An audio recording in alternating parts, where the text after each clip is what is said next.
Hello guys, this is my 9th day of my summer break as a teacher here in New Mexico, USA.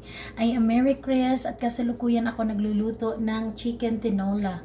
So excited na yung anak kong si Ralph, yung eldest ko, kasi alam niya, paborito niya kasi ang chicken tinola. So guys, alam niyo ba, na habang ako'y nagluluto ng chicken tinola, enjoying my summer break, my 9th day of my summer break, I am also doing my business and my training kasi nakadiscover kasi ako ng business sa social media.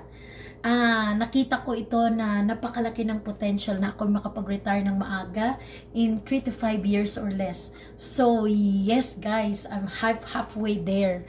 So, tuloy-tuloy lang ako dahil dito sa na-discover ko na to kasi nga, alam niyo naman ang pagiging guro, hindi naman madali, stressful din. At hindi mo naman alam kung syempre yung araw-araw na pagod. Gusto ko naman na makapag-travel kung aasahan ko lang tong sweldo ko sa pagtuturo, wala hindi kasya.